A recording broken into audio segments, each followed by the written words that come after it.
up, fellow Tarnished, and welcome back to the Lands Between. Or, well, Limveld. Today we're diving into Elden Ring Nightreign, FromSoftware's ambitious and frankly weird spin-off that dares to turn one of the greatest open-world RPGs into a roguelite, 3-player co-op experience. It launched on May 30th for PlayStation, Xbox, and PC, and is priced at $40. On paper, it sounds like a dream. Roguelite replayability, Elden Ring's combat, and a glorious co-op. And let me tell you, when it works, it's positively thrilling. But there's a big eldritch elephant in the room. Nightreign is truly special under specific conditions. If you're looking to experience this alone or don't have a consistent squad, then prepare for some Tarnished triumphs because you won't be able to do this alone. So stick around, get comfy, and let's get into it. So what exactly is Nightreign? At its core, it's a roguelite set on the island of Limveld, which sounds like a greatest hits album of familiar Elden Ring, and even some Dark Souls environments and structures and enemies. Each run is roughly a 45-minute dash against the clock, split into a 3-day cycle. Day 1 and 2 are all about preparation, where you're farming your gear, taking down mini-bosses, and leveling up your chosen Nightfarer class. The goal? To be as prepared as possible for one of the 8 extremely difficult Nightlord bosses on day 3. It's a fantastic formula, and while the map is mostly static, there's enough procedural generation to mix up points of interest and keep route planning steady. And in random events like boss raids and summoning portals, you've got a constant injection of chaos. Efficiency is key because there's a battle royale-esque circle that constricts you throughout the day, forcing you into a final boss arena. It's a relentless pace that keeps you on your toes. It is immediately glaringly obvious that Nightreign was designed for a 3-player squad. This is where the game absolutely shines. Enemy encampments often require you to spread out to take down 3 tough enemies at the same time, and basic encounters, often 5 or more foes, feel like time wasters when you're doing it solo, which is perfectly manageable if you have a 3-player team. The true stars of this show are the 8 brand new Nightlord bosses as well. These are almost all unlike anything FromSoftware has developed and designed.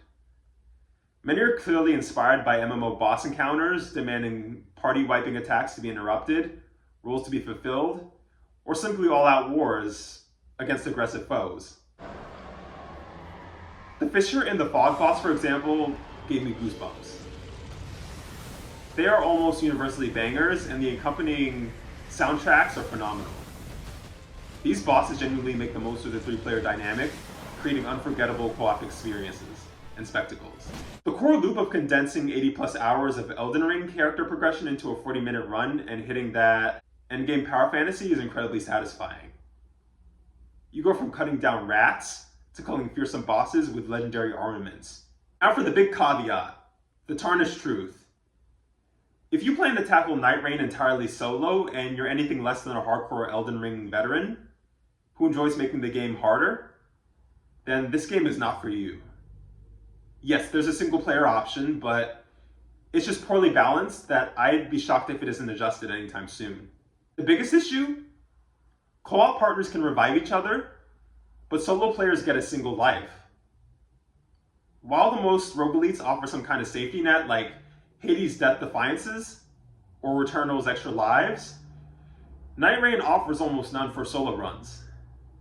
You can find a rare one or one-time resurrection item, but it forces a choice over legendary weapons or costs a substantial amount of runes. It simply doesn't compensate for losing the crucial revival mechanic. While solo runs are possible, the frustration often outweighs the triumph, making it far less appealing without a squad. And that finally brings me to the major connectivity problem. There's a shocking lack of crossplay. If your friends aren't on the same platform as you, then tough luck. Worse, there's no duo playlist. You're forced to fill the 3rd slot with matchmaking. Good luck coordinating complex strategies like hit the basement instead of the front entrance, with randoms using only a limited ping system and no built-in voice chat. This makes playing with anything less than 2 real lifetime friends who also own the game on the same platform and are similarly skilled and can devote 45 minutes per run. And it's just severely, it limits who can consistently experience the game at its best.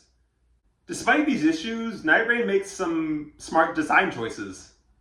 Inventory and stat management are very simple. Level ups are automatic, boosting your class's preferred stats. And weapons are streamlined to damage, elemental affinity, passive bonuses, and weapon skills. This allows for quick on-the-fly decision-making during runs. The 8 Nightfarer classes are a huge departure, and they're genuinely unique. They're not just starting stats, they're actual distinct archetypes with unique skills and playstyles. From the grappling Wilder to the Sekiro-like pairing Executor, each offers a different way to approach combat, and you can even customize their appearances as well. Meta progression comes from the relics earned after runs, which offer persistent bonuses. While powerful relics eventually drop, the randomness can be frustrating, especially if you're trying to build for a specific class. There are also remembrance modes for each Nightfarer, offering playable lore chapters and powerful relics. So where does Elden Ring Nightreign stand? Or land? If I had to rate it, I would give it a solid 6 out of 10. But when you have a dedicated, skilled squad of 3, this game is truly one of the finest examples of a 3-player co-op experience all around. And the classes are deep, the Nightlord bosses are phenomenal and intense, and time-pressured runs are exhilarating. And for $40, it offers immense value if you can consistently meet those conditions. However, its glaring flaws.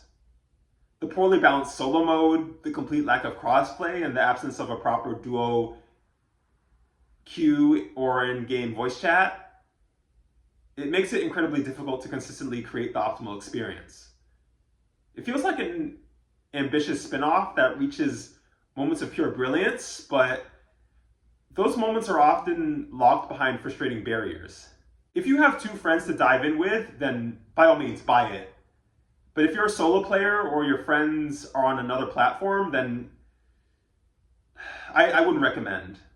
Because right now, Elden Ring Nightreign is still a diamond, but there are still some things it could improve on or could have improved upon. What are your thoughts on Elden Ring Nightreign? Have you managed to find a consistent squad, or are you struggling with the solo experience? Have you got it yet? Or are you still curious of whether you should buy it or not? Let me know your honest opinions in the comments below. And if this review helped you decide, please give it a like, subscribe for more in-depth game reviews, and hit that notification bell so you don't miss any updates or what comes next. Thanks for watching, and I'll see you on the next step of our journey. Take care.